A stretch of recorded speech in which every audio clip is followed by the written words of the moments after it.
Merci d'être aussi nombreux. Je ne suis absolument pas étonnée, mais je suis ravie d'accueillir Franz-Olivier Gisbert qui publie cette année un très beau roman intitulé Belle d'amour, publié aux éditions Gallimard.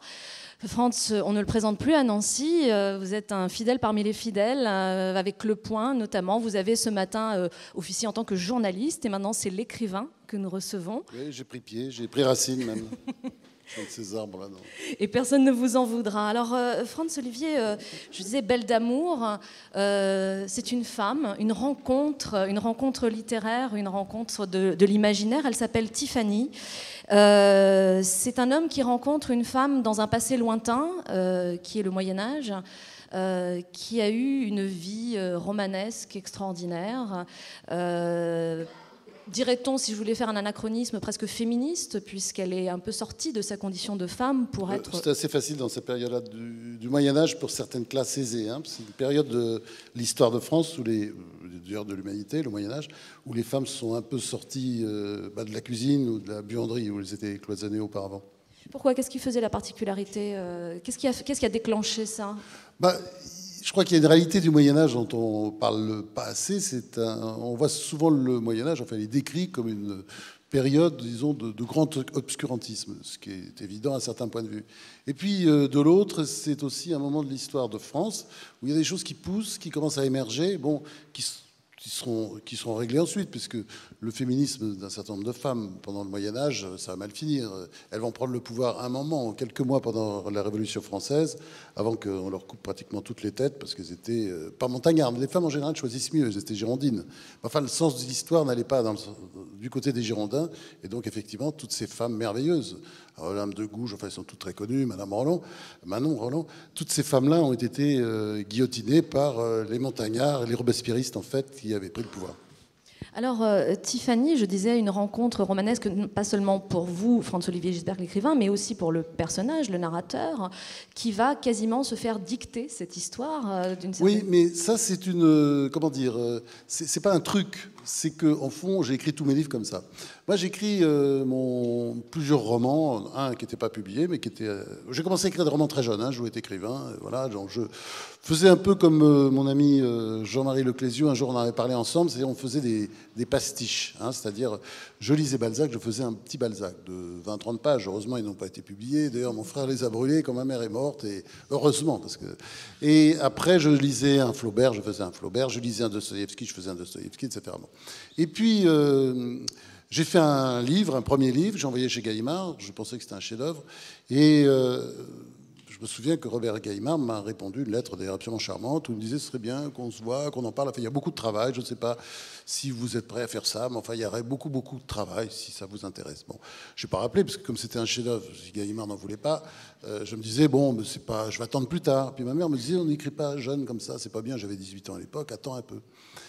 Et d'ailleurs, ce roman, j'avais dit à Jean-Marie Leclésio, était un pastiche du Procès-Verbal.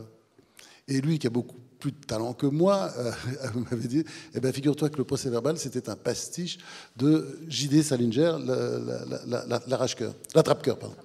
Et donc, vous voyez, on travaille, quand je dis pastiche, attention, c'est pas plagiat. Hein, on rentre dans cet univers, on essaie de le restituer sur les pages. Et il s'est passé quelque chose dans ma vie dans début des années 80. Je suis devenu très ami de Julien Green, écrivain franco-américain qui a écrit des foultitudes de chefs-d'œuvre, des livres aussi assez mauvais. Il n'est même pas qu'on lui dise, mais Moira, tout ça, bon, énorme succès international, mais ça valait pas un clou. Et en revanche, il a écrit des chefs-d'œuvre beaucoup moins connus, Adrienne Mesurat, je peux en citer plein, Léviathan, etc., qui sont des très grands livres. Et on s'est beaucoup plu, parce que moi aussi je suis franco-américain, lui est sudiste, ma famille c'est des Yankees, on a commencé à chipoter de manière horrible. Mais en même temps, je pense qu'il avait un peu raison, j'avais raison aussi, enfin c'est pas... Bon, bref, il défendait pas le Sud, bien entendu, il défendait pas l'esclavagisme. Non, il défendait la mentalité du Sud, et il expliquait à juste titre que le Sud, enfin, il y avait un peuple qui était très courageux et qui était formidable, qui s'est battu contre les Yankees, qui étaient surarmés, beaucoup plus nombreux, et qui a réussi à tenir, grâce d'ailleurs à un général qui était assez exceptionnel, le général Lee, qui lui-même était contre l'esclavage, il a écrit très souvent, mais qui avait quand même des esclaves, comme Thomas Jefferson, qui l'un des fondateurs, enfin oui, l'un des fondateurs de la Constitution américaine, l'un des pères de l'Amérique. Donc voilà. Et Washington, j'en parle pas. On savait aussi qu'il était esclavagiste, qu'il avait de nombreux esclaves. Donc, je suis en train de perdre le fil. Mais ça va, on va le retrouver. On va le retrouver. Ne vous inquiétez pas. Donc, on va le retrouver. Lui, je me souviens quand j'ai écrit mon deuxième roman, alors, qui était le premier publié, qui s'appelle Monsieur Adrien, il m'invite à déjeuner et il a commencé à me dire, c'est pas mal ce truc-là, ouais.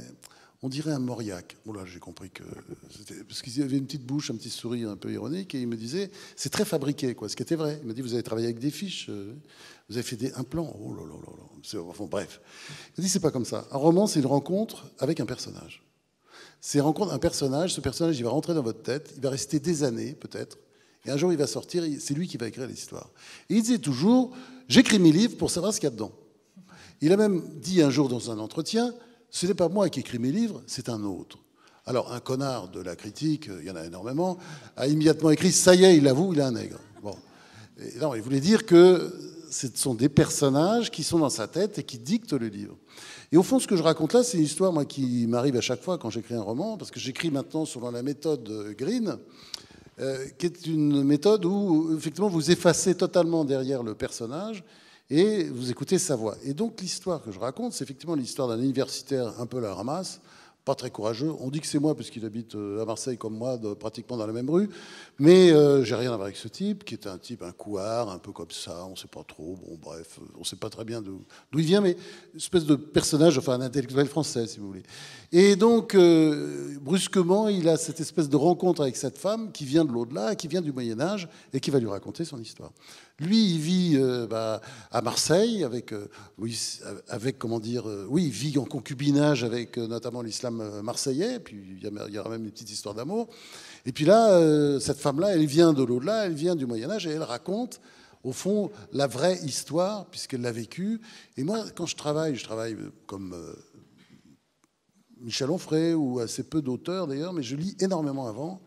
Et en général, je prends un peu le contre-pied de ce qui est écrit. C'est assez facile concernant le Moyen-Âge. Le Moyen-Âge, heureusement, Jacques Le Goff, Régine Pernoud, l'extraordinaire Régine Pernoud sont passés avant. C'est-à-dire, c'est pas du tout la période noire. Il y a beaucoup de lumière dans le Moyen-Âge. Mais il y a autre chose de plus passionnant encore, c'est l'histoire des croisades. L'histoire des croisades, on nous la raconte à l'envers. Moi, j'ai travaillé sur ce livre, par exemple, à partir de l'œuvre monumentale de François-Michel Michaud, qui a écrit une histoire des croisades en 7 volumes, qui a servi beaucoup d'ailleurs à mon ami Amin Malouf quand il a écrit Les croisades vues par les Arabes. C'est donc un académicien français qui a consacré sa vie à l'histoire des croisades. 7 volumes, c'est énormément de pages. Et il y a une fin d'ailleurs qui est consacrée aux Arabes, comment ils ont vécu ces croisades. Et quand on étudie cette période à travers ce livre-là et beaucoup d'autres, on se raconte, c'est pas du tout l'histoire qu'on nous raconte. C'est quoi? Qu'est-ce qu'on nous raconte? Qu'est-ce que vous a raconté au lycée? Et qu'on a cru d'ailleurs. C'est une bande de mystiques tarés qui sont partis pour aller conquérir les Terres Saintes. Et vous regardez la vérité, c'est pas du tout ça. Il y a 2 histoires concordantes. Il y a l'histoire des musulmans qui, dans un premier temps, décident de détruire le Saint-Sépulcre, donc le saccager, disperser les os. Le Saint-Sépulcre, vous savez, c'est le tombeau du Christ. De disperser les os, c'est tout, de tout foutre en l'air, très bien. Et puis, deuxième temps, parce que c'est une époque où Jérusalem, tout le monde passe dessus, c'est vraiment c'est juste incroyable. C'est-à-dire, c'est invasion après invasion. Les Juifs, à l'époque, n'étaient pas très bons à la guerre, si vous voyez ce que je veux dire. Donc, venaient les Turcs, tout le monde est passé dessus, même les Mongols à un moment donné. Bon.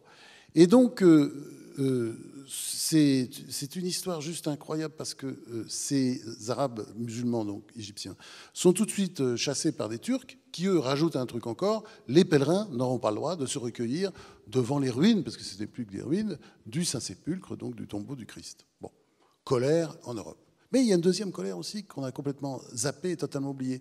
Les invasions sarrasines, permanentes. Permanente, puisque le contexte historique, c'est que vous avez, à partir du 7e siècle, l'islam qui se répand, disons, à travers le Maghreb, ça on le sait, ils sont arrivés très vite en Espagne. Et puis de l'autre côté, ils vont jusqu'en Chine. Et on va les retrouver un jour d'ailleurs au rempart de Vienne. Ça va très très vite, ça. Mais c'est en quelques dizaines d'années, puisque On peut dire presque que l'islam, c'est un christianisme qui aurait réussi d'une certaine manière. Le christianisme, s'il y a un problème de départ, au départ, c'est le prophète, Jésus. Hein. Bon, il a un couteau, certes, mais c'est pour couper son pain. C'est pas un guerrier. Heureusement pour lui qu'est arrivé Saint Paul, qui lui a organisé le truc, voilà, et c'est pour ça que le christianisme, ça a donné quelque chose. Il ne faut jamais oublier, c'est grâce à Saint Paul.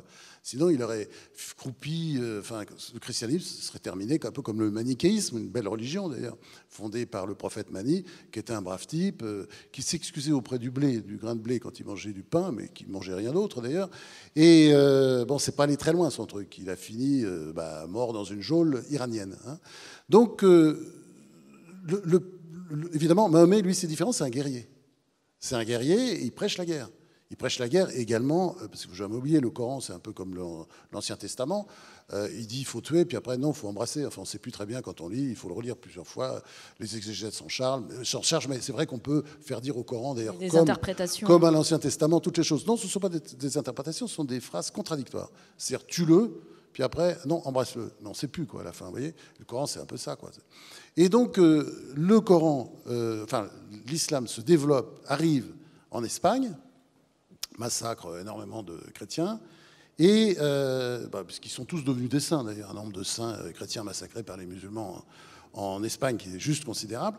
Et à un moment donné, évidemment, ils sont devant les Pyrénées, ils veulent les traverser pour étendre leur empire, et ils continuent, et ils avancent.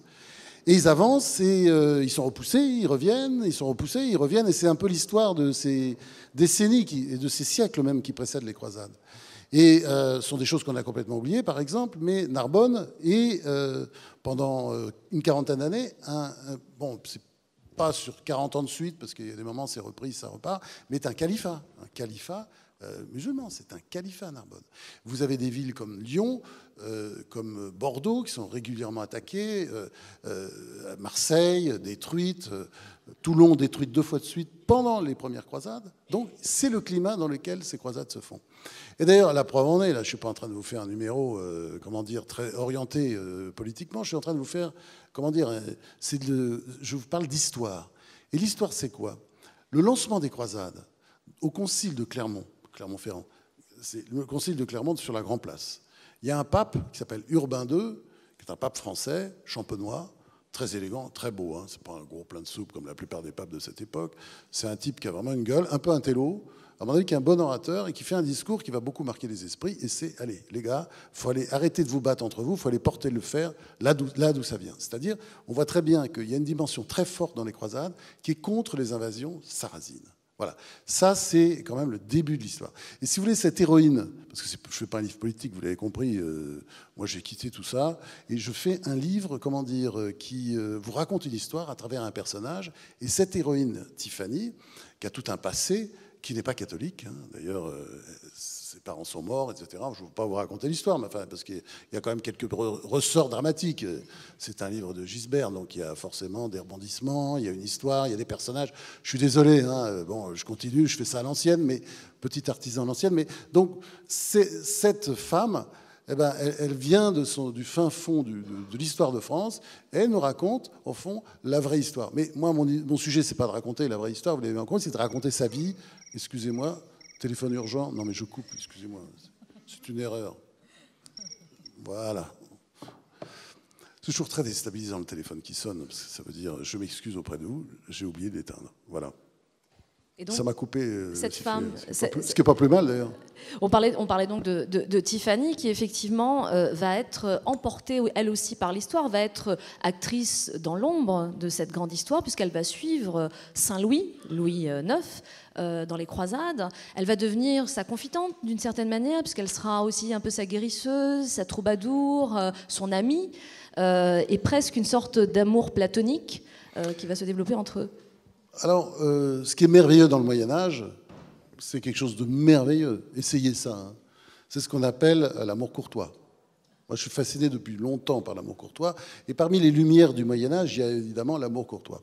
J'ai depuis longtemps des livres anciens, parce que je suis genre bibliophile, je suis le seul bibliophile qui lit les livres, qui l'achète, vous voyez, c'est pas pour des trucs de collection. Et j'ai des livres merveilleux sur des histoires de troubadours.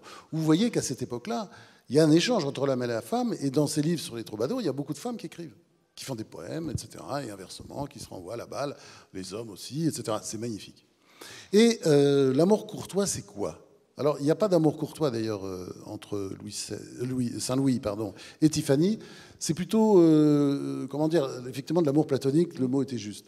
Mais l'amour courtois qui est important, parce qu'il y a pas mal d'amour courtois dans le livre, et qui est assez répandu dans certaines classes de la société, bien entendu, pas chez les pauvres serfs, les pauvres esclaves des grands seigneurs, mais il y a beaucoup d'amour courtois dans la société, avec des échanges de lettres enflammés entre les femmes et les hommes.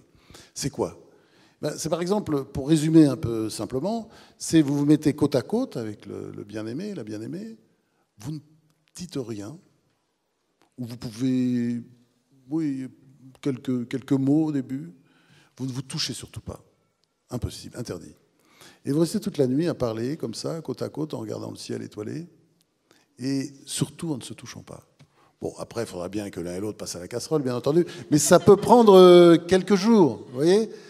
On met du temps, et voilà, cette espèce d'impatience que décrit très bien Clémenceau là, quand on monte l'escalier. Là, c'est un escalier qui peut durer plusieurs jours, même peut-être parfois plusieurs semaines.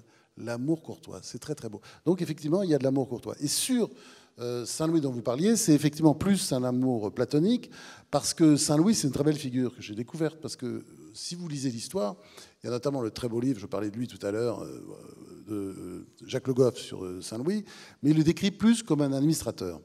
Et vous savez, c'est le grand problème de l'histoire, c'est pour ça que j'adore lire avant d'écrire un roman comme ça, c'est que d'un siècle à l'autre, enfin d'une période à l'autre, les historiens se contredisent. Et c'est vrai que Le Goff nous a fait un Saint-Louis, comment dire, très... oui, administrateur. Et d'ailleurs, c'est un grand administrateur. Il a changé beaucoup de choses, puis c'est aussi un grand constructeur.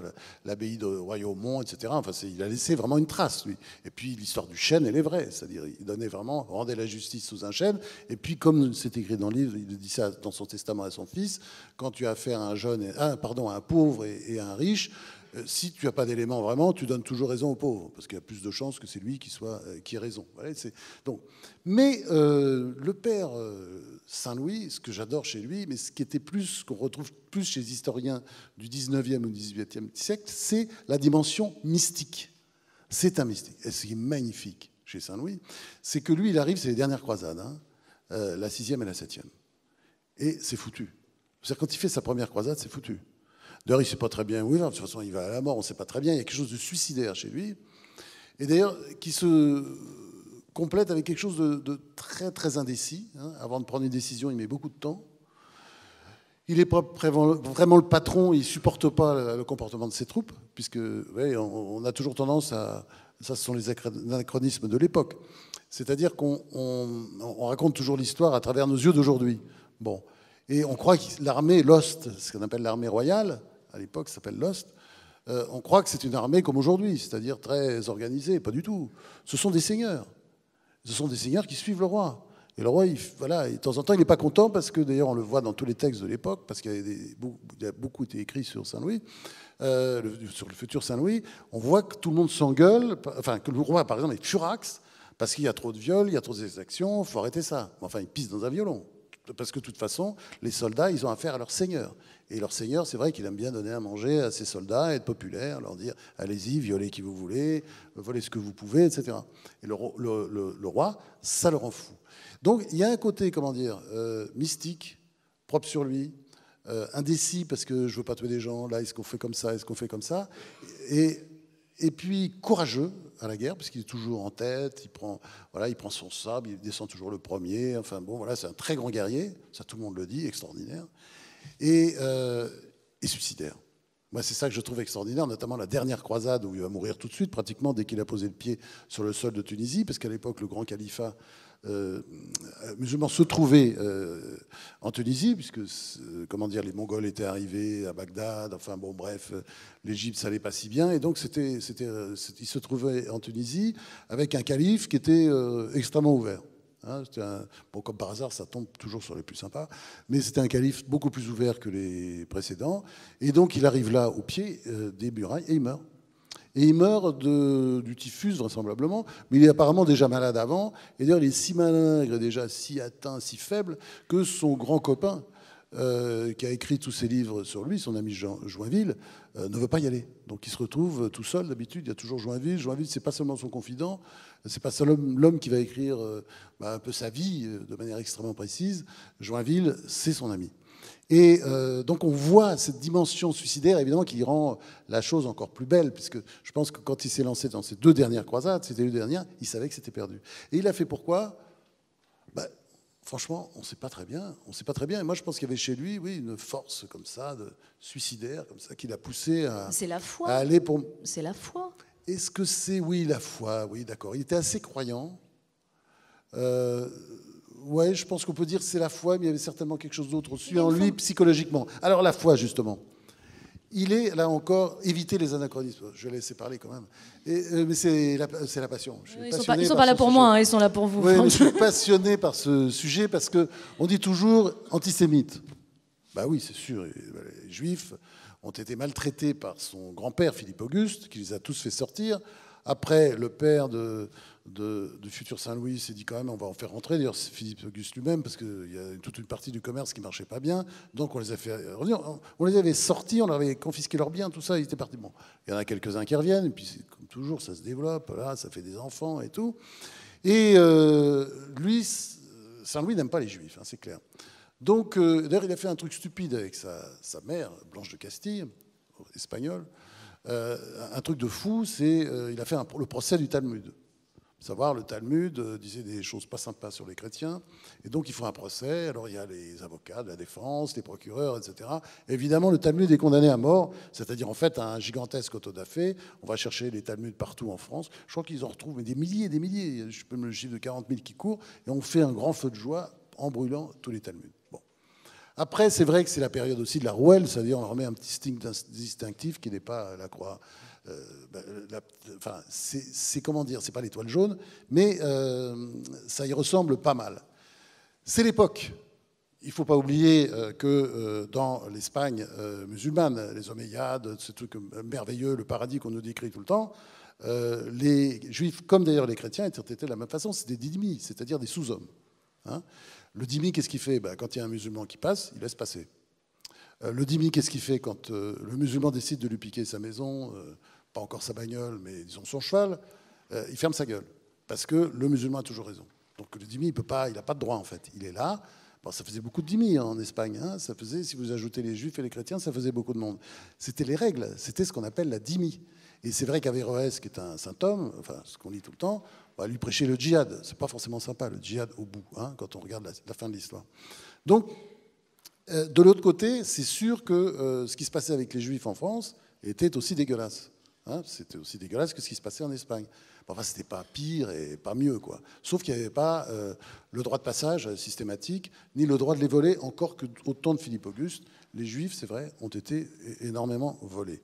Donc voilà, moi je pense, j'écris aussi pour qu'on évite aussi les anachronismes. C'est-à-dire que, vous voyez, par exemple, vous dites qu'il est chrétien, mais souvent il y a des problèmes, par exemple, avec le pape, et qui ne sont pas à son avantage d'ailleurs. Il est obsédé par les blasphémateurs, comme son grand-père d'ailleurs, Philippe Auguste, qui a inventé des lois idiotes, c'est-à-dire vous pincez, au lieu de dire corne Dieu, vous dites corne bleu. Vous voyez, on remplace à chaque fois Dieu par bleu. Donc on se dit que ça devrait passer. Même pas. Ah non, non. Corne bleue, allez hop, vous êtes jugé, ça se passe très mal. Et vous pouvez être même condamné à mort très facilement.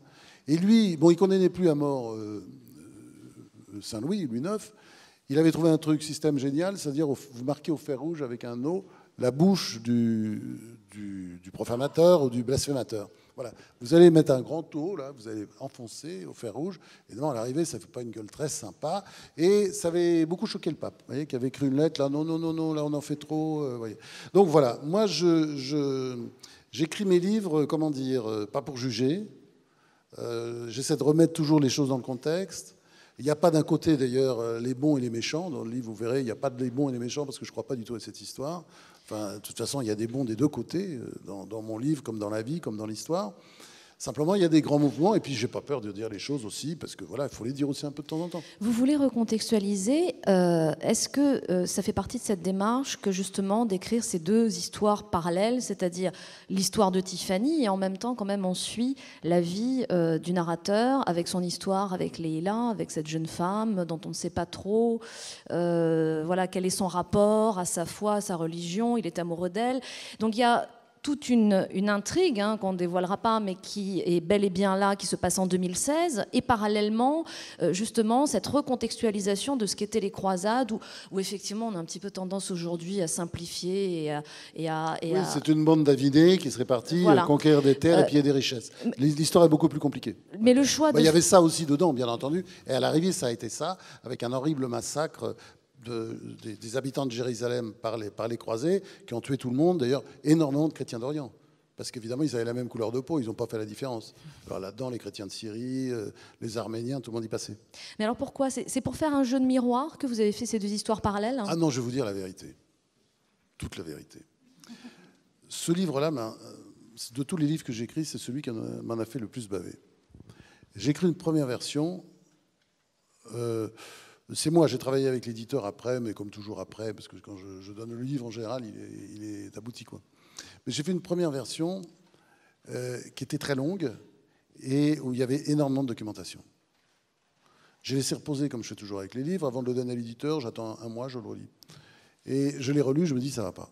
Donc j'ai coupé les grosses parties, l'équivalent de peut-être de 150 000 signes sur un bouquin qui en fait aujourd'hui 400 000. Quoi. Il devait faire 600 000, peut-être davantage, peut-être 700. Enfin, j'ai beaucoup coupé. Toute la partie documentation, j'ai laissé pour laisser vraiment vivre l'histoire le plus possible. Là, quand je l'ai relu, donc c'était la deuxième version, je me suis dit, il y a un truc qui ne va pas, c'est trop violent. C'est-à-dire, c'est trop violent. C'est vrai que si on raconte le rapport entre le christianisme et l'islam pendant les croisades, c'est une violence dingue.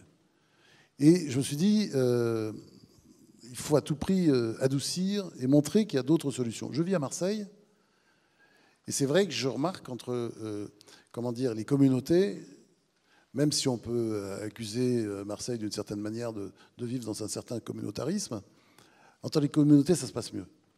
Ça se passe mieux, pourquoi? Parce qu'ils se disent les choses. Parfois, il y a de la violence, ils s'engueulent, mais ça se passe mieux. C'est-à-dire, il n'y a pas ce phénomène de terreur qu'on peut observer dans certaines villes du nord de la France, je pense à Amiens ou autres, où quand les communautés se croisent, il y a des mouvements un peu de sidération, d'inquiétude, d'angoisse. Il n'y a pas ça du tout à Marseille. Et je me suis dit, si je mets Marseille, ça montre aussi que voilà, ça relativise, ça recontextualise. Du coup, d'ailleurs, ça veut dire, voilà, c'est pas comme ça aujourd'hui. Et j'ai fait ce livre, disons, moi, je n'ai pas fait ce livre pour développer une thèse comme quoi il y aurait d'un côté les bons et les méchants. C'est plus compliqué, la vie est plus compliquée. Donc je me disais qu'avec... justement, en amenant Marseille, où les choses se passent quand même pas si mal, il y a énormément de problèmes, évidemment. Puis il y en a partout. Mais enfin, Marseille, il y a une communauté musulmane qui doit faire largement plus d'un quart, peut-être un tiers de la ville, quoi. C'est quand même, c'est une vraie réalité, avec toutes les palettes de l'islam jusqu'au salafisme, qui pose un problème. Bon. Et alors je me disais, si on va lire ce livre au premier degré tel qu'il est, ça veut dire qu'on ne va pas s'en sortir. Moi, je suis un optimiste et je pense qu'on va s'en sortir. Donc, je voulais mettre Marseille pour mettre un peu d'optimisme, parce que j'écris d'ailleurs toujours des livres optimistes, même quand je parle de choses atroces, comme La cuisinière d'Himmler ou L'arracheuse de dents. Je crois que quand on a fermé, alors pourtant on a passé à travers des tas de malheurs, de guerres, d'horreurs, de conneries, de bêtises, la Révolution française, tout ce que vous voulez. Puis à la fin, bon, bah voilà, on ne se dit pas et il n'y a plus qu'à se mettre une balle. Donc moi j'ai vraiment écrit, j'ai rajouté la partie marseillaise dans la troisième version pour, pas atténuer le propos, parce que le propos il est tel quel, je n'ai pas changé le propos à l'intérieur, mais pour montrer que voilà, il y a d'autres voies qui sont possibles. Belle d'amour, c'est aussi une grande amoureuse. Bah oui, évidemment, comme toutes les femmes, n'est-ce pas? En tout cas, elle va susciter le désir, parfois à ses dépens. Elle est très belle, hein, c'est sûr. Elle va aussi le rechercher, ce désir, et le provoquer. Et elle va rencontrer des hommes à travers lesquels elle va elle-même évoluer, finalement se construire. Qu'est-ce qui fait sa particularité au-delà de sa beauté? Qu'est-ce qui vous a séduit chez elle, puisque vous l'avez rencontrée, entre guillemets? Ouais, je l'ai rencontré, je la rencontre même encore maintenant, parce que quand vous avez fini le livre, souvent vous vivez toujours avec les personnages, ils reviennent vous voir. Vous détestez qu'on dise du mal d'eux, par exemple. Et il y a très longtemps, c'était un de mes premiers romans, je me souviens, ça s'appelle L'Affreux, le héros s'appelait Aristide. Et puis, à l'époque, j'avais l'habitude, je déjeunais toujours, je donnais le livre à l'éditeur qui s'appelle s'appelle toujours d'ailleurs Jean-Claude Fasquelle, enfin, qui était à l'époque le grand patron des Idions Grasset. Il y avait un rite, il m'invitait à petit déjeuner en général le lendemain, c'est une sorte de, voilà, pour montrer que, voilà, il avait lu dans la nuit, ce qui était vrai. Ça se voyait parce que les pages étaient écornées. Il y avait c'était un grand fumeur de cigares, il y avait beaucoup de traces marron sur les livres. Je ne savais pas trop ce que c'était, mais je savais quand même que c'était des traces de cigares ou de chocolat, je ne sais pas. Mais donc, il tournait les pages comme ça, il commentait les... Puis à un moment donné, je me souviens, ce livre a eu un grand succès d'ailleurs, et il me disait, mais attends, ton livre, ça va être formidable, mais ça ne peut pas le faire avec le prénom. Aristide, c'est pas possible. Moi, on ne peut pas publier un livre avec un héros qui s'appelle Aristide. Ben, je dis, c'est son nom. Ben, c'est complètement con comme réponse, bien entendu. Mais pour moi, je me souviens très bien avoir répondu, mais je ne peux pas, c'est son nom. Voilà, c'est très con. Et je n'ai pas réfléchi, vous voyez. Après, je me suis rendu compte, évidemment, de la connerie de la réponse. Mais c'est vrai que c'est comme ça que je travaille, c'est-à-dire, c'est son nom. Donc, Tiffany, c'est son nom. Tiffany, alors ça ne collait pas parce que Tiffany, au départ, elle s'appelle Tiffany. Ça ne le fait pas, puisque à l'époque, les femmes, le prénom en France, c'est Tiphaine. Bon, alors j'étais très emmerdé. J'ai commencé Tiffany, j'avançais dans le livre, et puis j'aurais dû mettre Tiphaine, je ne voulais pas. Et finalement, heureusement, comme ça, en cours de route, je me dis, mais non, je vais dire, voilà, elle a une ascendance britannique, et en Grande-Bretagne, on appelle les filles Tiffany. Et puis elle vient du Sud-Ouest, si vous lisez bien l'histoire, et du Sud-Ouest. Sud-Ouest, à l'époque, c'est un peu une terre un peu britannique, où il y a une présence britannique très forte. Bon, ben voilà, elle s'appelle plus Tiffany, et maintenant elle s'appelle Tiffany. Il y a une espèce de logique. Bon. Après, grande amoureuse, ça, on revient toujours sur l'émergence incroyable, enfin l'extraordinaire. On a l'impression que les fenêtres s'ouvrent au Moyen-Âge, contrairement à... Vous voyez, nous, on apprend à l'école, c'est la Renaissance. Non, c'est très bien la Renaissance, mais enfin, il y a énormément de guerres de religion, il faut se souvenir de ça, qui commencent à apparaître partout, enfin, espèce de broyeuse, là, comme ça, de massacres de Vaudois et autres. Enfin, j'avais parlé de ça dans un roman précédent, le Sieur-Dieu, qui se passe pendant le massacre des Vaudois à Mérindol, en 1545. Et quand on voit les armées du pape et de François Ier, ce qu'ils ont pu faire dans la région, c'est-à-dire tuant tout le monde, y compris dans les églises, égorgeant tout le monde, et brûlant tout, et puis détruisant les maisons pierre à pierre, comme civilisation, je veux dire, il y a mieux, quoi. Voyez, et le Moyen-Âge, il y a quelque chose que j'aime bien aussi, moi qui suis un petit peu, comment dire, peut-être un peu bouddhiste sur les bords. J'aime bien l'idée aussi que les animaux ont une âme, vous voyez, leur façon aussi de juger les animaux, souvent condamnés à mort, mais pas toujours. Donc, il y a des cas de procès d'animaux, de cochons qui avaient supposément manger des enfants, parce que ça arrivait beaucoup à l'époque. Bon, de temps en temps, il y a une bête qui était acquittée, on ne sait pas trop pourquoi. Donc c'est voilà, on vit un peu au milieu des superstitions, des mystères, et puis les fenêtres s'ouvrent, et les fenêtres s'ouvrent notamment pour les femmes qui étaient très assujetties jusque-là. Alors, c'est une femme moderne d'une certaine manière. Vous avez fait, alors je m'avance en disant le choix, et vous me direz si c'est vraiment un choix ou si vous n'avez pas pu vous en empêcher, de garder un langage qui renvoie au langage du Moyen-Âge. C'est-à-dire que quand Tiffany parle, elle parle à la manière d'eux, en tout cas. C'est venu naturellement ou vous s'était délibéré ? Oh, c'est toujours mon truc, ça, parce que moi j'adore la langue française. J'ai énormément de dictionnaires de vieux français, d'anciens français, des trucs originaux, le ménage, enfin le furetière, tout ça. Et puis en même temps, j'ai aussi des trucs beaucoup plus savants. Par exemple, un truc en 1500 pages sur le langage du Moyen-Âge écrit par un sombre japonais qui s'est, voilà, en papier Bible, enfin un truc énorme. Quand je dis 1500 pages, je pense que je suis en dessous, ça doit être 3000 pages. Enfin bon. Et j'adore j'adore d'ailleurs l'inventivité du Moyen-Âge. Vous savez, quand on a des mots qu'on emploie aujourd'hui, piétaille, évidemment, c'est Moyen-Âge. Et puis alors, évidemment, ça va seigneuriaille, vilainaille. Vilainaille, c'est les mauvais, les méchants qui sont nombreux, assemblés ensemble. Bon, voilà, donc j'ai vraiment j'ai pris un grand plaisir à ça. Et d'ailleurs, comme j'avais pris un grand plaisir dans l'arracheuse de dents aussi, j'utilisais des mots alors, du 19e siècle qui sont quand même... quand on les entend à l'oreille, ils sont tout près quand même. Mais quand même, tous ces mots du Moyen-Âge, et c'est pour ça que le Moyen-Âge est chez nous, c'était un peu la démonstration que j'étais heureux de faire, c'est que j'ai pris soin de mettre des notes. Et je me souviens de la réaction de Gallimard, je me suis battu d'ailleurs, de Gallimard a été « Non, non, c'est pas la peine, mets pas de notes, ça ne change rien, on comprend ». Et en même temps, je me disais que des gens pourraient se poser des questions, seraient obligés d'avoir recours à des dictionnaires ou, je sais pas, d'aller chercher sur Internet. Enfin, c'est très compliqué d'ailleurs de trouver les mots du Moyen-Âge sur Internet. Donc je me suis dit c'était beaucoup plus simple comme ça, parce que moi, j'écris mes livres, pas pour entrer à l'Académie française, pour avoir un prix littéraire, j'écris mes livres pour le lecteur, pour vous. Donc je me suis dit, il faut que ce soit simple pour eux. Voilà, ils ont le truc en bas, ils regardent, ils voient. Alors c'était un petit peu... C'est vrai que les services de correction de Gallimard étaient très... enfin, n'aimaient pas ça, parce qu'ils disaient, t'arrêtes la lecture. Je pense pas, parce que je pense que ça glisse, quoi. Et tous ces mots, on les comprend. Il y en a quelques-uns, peut-être 15, 20, pour lesquels il faut regarder. Mais il n'y en a pas beaucoup, d'abord. Il n'y en a pas beaucoup, et je pense que la plupart des mots, vous les comprenez. Mais alors, ce qui est intéressant en plus avec ces mots, c'est que finalement, ces mots très particuliers, très poétiques et très inventifs du Moyen-Âge, ils racontent presque une histoire à eux tout seuls, et que finalement, en les rajoutant, vous plantez un décor à chaque fois. Bah oui, parce qu'il y a quelque chose de lourd, Moyen-Âge, grossier d'une certaine manière. Enfin, Rabelais, hein, qui est arrivé après, bien entendu. Hein, je ne fais pas de l'anachronisme, mais il incarne bien cette espèce d'esprit un peu comme ça, joyeux. Alors, bon. Si vous regardez les chants des troubadours, là, on est plus près de... Là aussi, c'est pas les dates, mais de Ronsard. Vous voyez, vous avez quelque chose d'un peu... Voilà, on est plus dans du ronsardisme. Mais moi, je trouve important je suis quelqu'un qui est toujours très malheureux de voir disparaître des tas de mots. Je mène depuis longtemps un combat solitaire, et je ne suis pas... Si certaines personnes dans la salle peuvent m'aider, par exemple. J'essaie toujours de faire revenir des tas de mots dans la vie d'aujourd'hui. Je me bats depuis très longtemps... J'ai réussi vaguement parce que j'ai revu le mot dans des livres.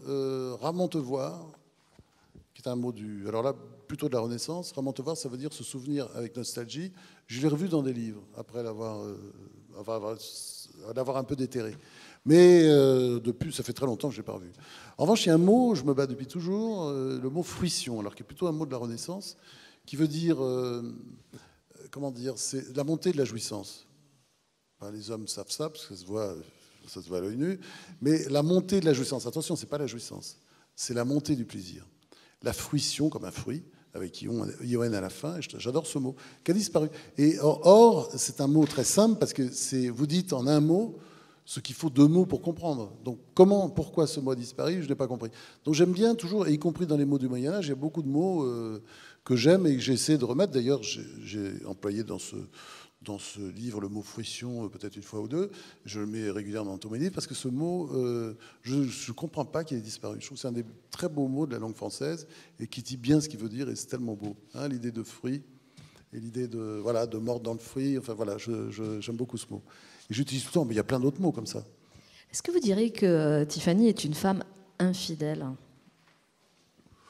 Elle n'est pas infidèle, c'est une femme moderne, c'est une femme du Moyen-Âge, c'est-à-dire elle est avec un mec, elle est un peu amoureuse de l'autre, d'ailleurs elle va faire un peu d'amour courtois, sans aller au bout du truc. Sans y toucher. Sans y toucher.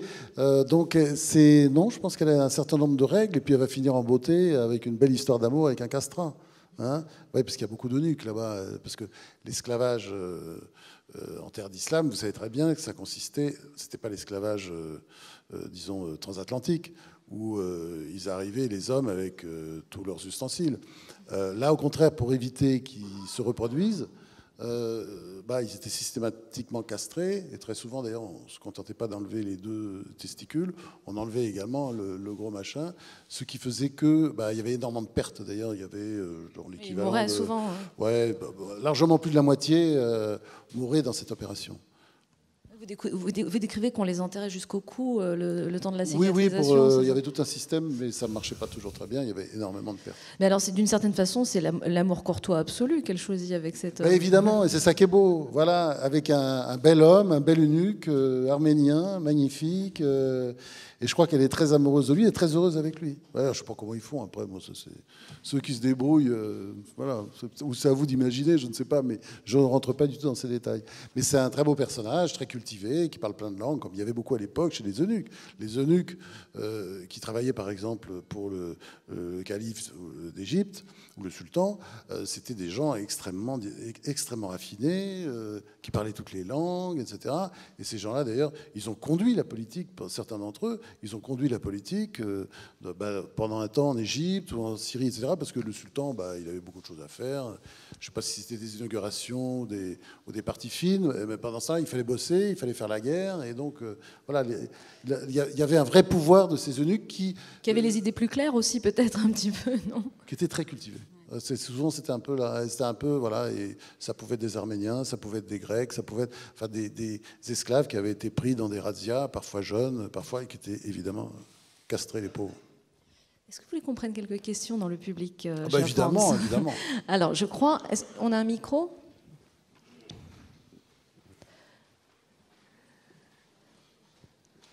Voilà. Je propose qu'on passe à la deuxième question directement, puisque la première personne n'osera la poser. Non ? Alors, je suis étonnée. C'est une très bonne question. Je vous remercie de l'avoir posée. Non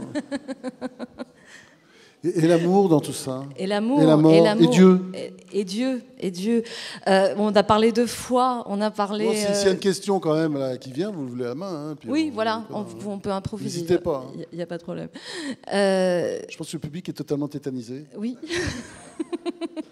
C'est vrai que vous faites peur, Franz. Oui, je sais, c'est affreux. Alors, est-ce que vous parlez de la présence du personnage? Je m'interroge toujours, une fois que vous avez fini votre livre, que vous avez posé le point final, je sais que la question peut paraître un peu galvaudée, mais le personnage s'en va ou il reste? Il reste toujours. Il reste toujours. Ah oui. Oui, parce que c'est compliqué d'ailleurs. Avec l'âge, vous savez, je dis toujours, on a de plus en plus de voix qui parlent dans votre tête. Ce sont en général les amis, les parents morts. Les parents morts, bien entendu, on vit toujours avec eux, ils continuent à vous parler. Ils sont presque parfois plus vivants que quand ils étaient de ce monde. Donc ça fait de plus en plus de monde dans la tête. Et c'est vrai que mes personnages, je me suis attaché avec le temps. Et je vois qu'ils ne disparaissent pas. C'est-à-dire le petit Aristide dont je vous parlais tout à l'heure, mais ça peut être vrai. Épiphanie, l'héroïne de La Souille, est toujours dans ma tête, par exemple. Hein. C'est quelqu'un qui, voilà, elle revient souvent, je ne sais pas, je pense à elle à des occasions. Rose, l'héroïne de La cuisinière d'Himmler, est très souvent... Alors il y a des personnages qui sont plus souvent dans ma tête que d'autres, je ne sais pas pourquoi, ça je ne peux pas vous dire. Peut-être parce qu'ils sont plus proches de moi, mais pas forcément, je ne sais pas. Mais vous voulez dire que vous y pensez comme ça? Il vous arrive de penser Oui, ça vient, je ne sais pas. Épiphanie, par exemple, c'est ce bouquin que j'ai écrit, quoi. Il a eu un gros succès à l'époque. J'ai dû l'écrire, quoi, il y a 20 ans, je crois, un peu. Oui, plus de 20 ans, plus de 20 ans. C'est vrai qu'elle est toujours très présente. Mais ils ne sont pas toujours très présents. Ou par exemple, vous voyez, le Sieur Dieu, c'est un type qui s'appelle Jean Dieu, j'ai même oublié son nom, c'est le bouquin que j'ai écrit il y a tellement longtemps, il y a 20 ans, qui s'appelle le Sieur Dieu. Eh bien, ce personnage, Jean de la Viguerie, c'est ça son nom. Comme je vais souvent à Mérindole et que l'action se passe à Mérindole, c'est vrai que ça m'arrive de penser à lui ou à une scène, etc. Enfin, ça revient comme ça. Mais je crois qu'on est comme ça, enfin, beaucoup d'écrivains. C'est-à-dire vous savez, j'ai toujours... mais ça, c'est une histoire trop amusante. Je vous raconte ça tel quel. J'étais à Saint-Pétersbourg en 1989, dîner, c'était la fin du communisme, ce qui roulait de tous les côtés, c'était la glasnost. Et je dîne avec des universitaires russes, extrêmement évolués, qui parlent un français sans faute, contrairement au mien, et qui ont tout lu, quoi. Des gens très impressionnants, dont un très vieux. Et puis, à un moment donné, je ne sais pas quoi, on parle de Dostoïevski. Moi, j'ai beaucoup d'admiration pour Dostoïevski. Enfin, Tolstoï aussi. Hein, je ne vais pas faire la guerre entre les deux. Je ne sais pas qui est le meilleur, mais enfin, j'adore Dostoïevski, mais j'adore Tolstoï aussi. Enfin, on parle de Dostoïevski. Puis, à un moment donné, je dis... mais ce qui est bête avec lui, c'est qu'il est vraiment trop mal traduit en France. Bon. Là, je vois tous les regards pointés sur moi. Je me dis, merde, j'ai dû dire une connerie. Et il me regarde, ah bon, c'est mal traduit? Bah oui, je dis, on n'y arrive pas. C'est la deuxième traduction. C'est vraiment, on n'y arrive pas. C'est pas... Je sais pas, il y a quelque chose qui cloche. Ah bon? Ah ben, alors là-dessus, me dit le vieux professeur, ben, vous ne savez pas que Dostoïevski écrit comme un cochon. Et je venais dire que Crime et Châtiment était sans doute mon roman préféré. Ah bon? Je dis, bah oui, c'est plein de répétitions. Il fait une écriture haletante comme ça, avec 3 petits points. Enfin, on n'écrit pas comme ça, c'est infantile. Mais il dit, n'empêche que C'est effectivement sûrement l'un des plus grands écrivains de l'histoire de l'humanité, sinon le meilleur. Non, il y en a un qui doit dire Tolstoï, mais le vieux, il disait non, mais c'est de loin Dostoïevski. Et pourquoi? C'est pas le style, justement, parce que si on va aller chercher le beau style, on va lire du Duc de Saint-Simon, c'est génial, on peut lire Marcel Proust, enfin, il y a beaucoup d'écrivains stylés dans tous les sens, même du Louis-Ferdinand Céline, parce qu'on peut dire ce qu'on veut, mais mort à crédit, c'est un beau style aussi. Non, c'est juste, et il dit ça, et c'est tellement vrai, ça m'a resté, c'est juste que les personnages sont vivants. C'est-à-dire que quand vous avez lu Crime et Châtiment, vous allez vivre pendant des années, jusqu'à ce que vous relisiez, ça vous remettra un peu les idées au clair, vous vivrez pendant des années avec Porphyre et Raskolnikov. C'est évident, parce que ils sont vivants, c'est dingue, mais c'est ça. Donc c'est très important, le personnage, enfin pour moi, modeste écrivain, modeste artisan, je crois que le personnage, c'est vraiment le fondement du bouquin. Le style, ça vient après. Et peut-être le problème de la littérature française depuis un certain nombre de décennies, c'est de s'attacher plus au style qu'au personnage. Parce que finalement, ils ont donné une énorme leçon, Dostoïevski, parce que c'est vrai que j'ai compris maintenant, puis ça m'a été confirmé depuis par beaucoup de Russes, en russe, c'est mal écrit. Donc c'est normal que ce soit mal écrit aussi quand c'est traduit en français. N'empêche que, si on cherche bien quel est le plus grand roman de l'histoire de la littérature, il y a quand même beaucoup de chances que Crime et Châtiment arrive en tête, ou en 2 ou en 3, mais c'est quand même un des plus grands livres. Et pourtant, bon, il était habité par ces personnages, et c'est ça la force, à mon avis, des grands romans. Regardez par exemple Des souris et des hommes, c'est très court, ça existe à peine, c'est quoi, c'est quelques feuilles, mais c'est génial. Parce que là aussi, les deux personnages sont vivants, Des souris et des hommes de John Steinbeck. C'est un chef-d'œuvre absolu. Les personnages sont... Alors, il écrit mieux quand même. Il écrit plus simple, carré. Enfin, il écrit quand même un peu à la truelle. John Steinbeck, c'est pas Marcel Proust ni Louis-Ferdinand Céline. Vous avez évoqué Dieu il y a 2 minutes, et ce qui me faisait penser, ce qui est intéressant dans les dialogues entre Tiffany et Saint-Louis, c'est que Saint-Louis, donc très croyant, invoquant Dieu et la foi, quand il essaye de la faire admettre que le plus important c'est la foi et Dieu, elle ramène toujours à quelque chose de plus charnel finalement. C'est-à-dire qu'elle lui explique que croire en Dieu, c'est s'aimer, que l'amour de l'homme qu'on aime, c'est Dieu. Elle est très particulière aussi pour son époque, où au contraire, il y avait beaucoup de gens comme ça. Elle est moderne parce qu'il y a beaucoup de gens comme ça. Si on observe sa religion et si on compare avec des religions d'aujourd'hui, c'est assez semblable quand même. Elle est très proche des religions, disons, dites d'Asie, parce que sa forme de religion qui était très vivante dans le royaume de France à l'époque, on peut le dire, c'est Cathare, c'est quand même une forme de religion justement qui est très antinomique au christianisme. Parce qu'ils vivent, ils vivent avec le monde. Évidemment, je ne vais pas faire un anachronisme en disant que c'est du spinozisme, mais c'est ça, quoi. Le grand tout, Dieu est partout, ça vous le trouvez aussi dans le bouddhisme, et ça vous le trouvez évidemment chez les cathares, par exemple, qui ne mangent pas de viande. C'est très amusant, la façon de détecter parce que c'est ce que je raconte à la fin du livre, je ne devrais pas raconter ça, parce que ça déflore un peu, mais à la fin du livre, pour être bien sûr qu'elle ne soit pas cathare, on lui fait manger de la viande. Voilà, on essaie de lui faire manger de la viande. Et ça, c'était le truc pour détecter les cathares. Les catholiques mangeaient de la viande, le cathare refusait la viande, quoi qu'il arrive, c'est comme ça qu'on les repérait pour les brûler après. Et là, on y retrouve aussi des choses qui vous préoccupent, vous, puisque vous-même, vous êtes végétarien, n'est-ce pas? Oui. On ne peut pas s'empêcher. Mais depuis tellement longtemps, mais c'est vrai que le cathare, lui, est végétarien, ça c'est clair. Et si vous voulez, ça correspond, pour ça c'est une religion extrêmement moderne. Mais ils étaient là à l'époque, c'est pas une invention, les cathares, c'était très présent à l'époque. Toujours pas de questions? Si. Bonjour.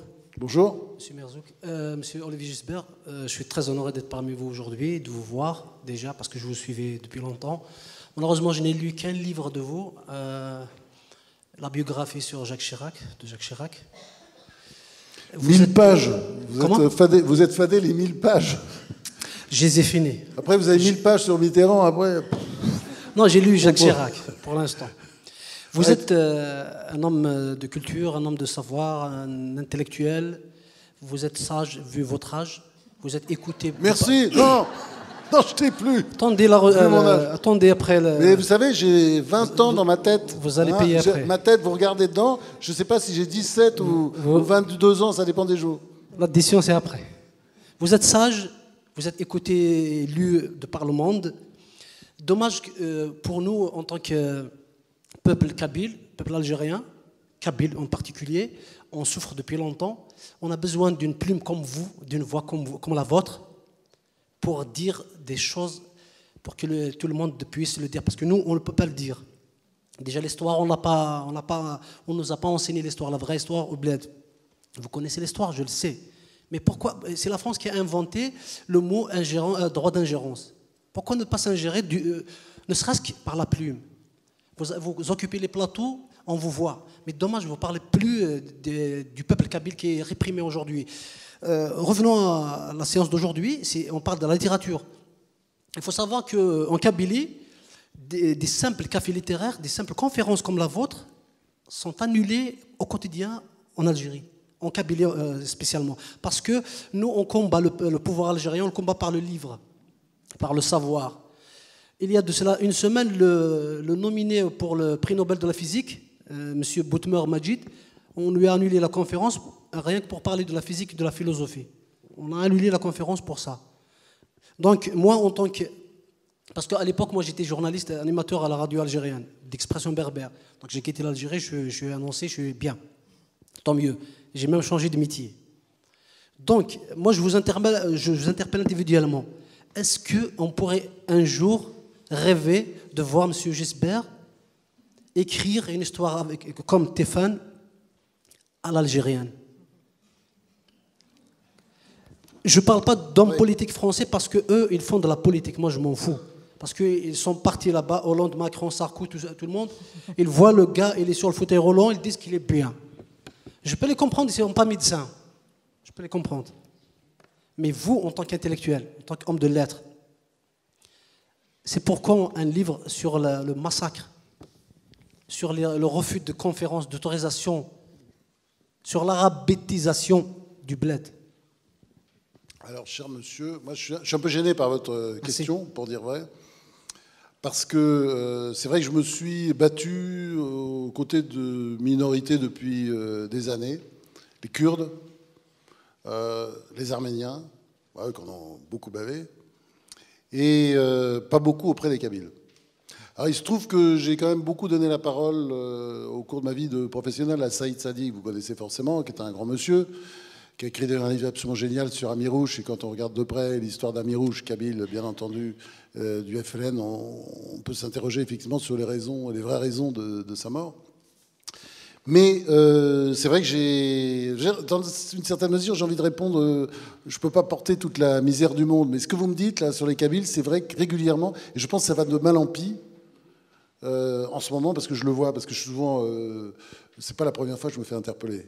Moi, comme je suis réputé ami du Maghreb, des Arabes, pas toujours des musulmans, ça c'est vrai, je ne le cache pas, mais en tout cas des Arabes, c'est vrai que je suis souvent interpellé dans la rue, pas plus tard qu'il y a 2 jours, vous voyez, par un Kabyle justement, qui m'a dit « mais qu'est-ce que vous faites? Pourquoi vous ne réagissez pas? Mais c'est pas normal, etc. » Là, vous avez raison, moi je suis je suis journaliste, parce que je supervise un journal, enfin oui, je travaille dans un journal comme La Provence aujourd'hui, j'écris des éditoriaux dans Le Point. Et oui, vous avez raison. Vous m'avez sonné les cloches, mais je pense que vous avez raison. Il faudra que je m'y mette. Ouais. Oui. Merci d'être intervenu pour dire ça. La question méritait d'être posée. Parce que le peuple kabyle est un peuple d'un courage absolument exceptionnel. Tout a été fait pour le réduire à néant. Il a toujours résisté. Et moi, il y a quelque chose que j'admire partout, ce sont les résistants. Malheureusement, on ne peut pas poser d'autres questions. Merci infiniment, Franz-Olivier Gisbert. Je pense qu'on va pouvoir vous retrouver quand même 3/4 d'heure en dédicace. Après, vous avez un train à prendre. Merci beaucoup à vous, monsieur et messieurs, dames, d'avoir été avec nous aujourd'hui. Je rappelle le titre de votre livre, Belle d'amour, c'est aux éditions Gallimard. On n'a pas du tout défloré l'histoire, mais on a quand même donné assez envie de le lire. Je vous invite à aller retrouver Franz sur son stand au hall du livre, sous le chapiteau. Merci beaucoup, Franz-Olivier.